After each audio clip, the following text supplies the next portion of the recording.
What's up, guys? Andrew here from CleanCo. Today we're still working on this Cayenne overland project, but today we're going to be working inside. We're going to be replacing this old gear selector with this retro Euro-wise gear selector. So we're going to walk you through the process. You can see the before and you'll get to see what the after looks like. So let's jump into this. Alright guys, so the first step is we obviously want to get this old gear selector off. Now we already loosened it and got it off.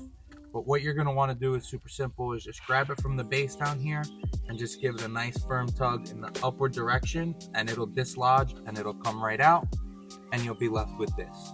The next thing we're going to do is we're going to take a drill and a drill bit provided by Eurowise, and what we're going to do is we're going to drill a hole right at the bottom of this groove so that the screw on the neck of the gear selector can screw through and help lift this to select your gear.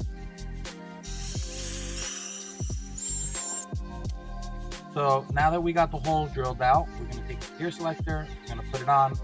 This little screw will screw through the hole that we just drilled, and that's what's going to give you the ability to select your gear.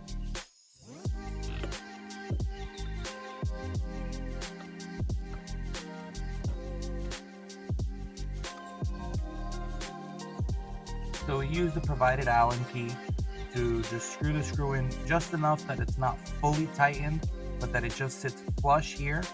Eurowise recommends that you don't tighten too much or you might have problems going in and out of part. So what we're going to do is we're going to give the car some juice and we're going to see if it works. Alright, let's see if we did it.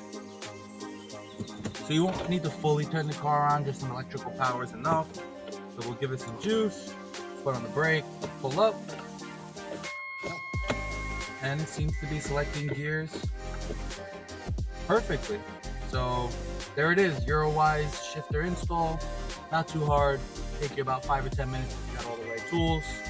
Thank you guys for watching. Enjoy till the next one.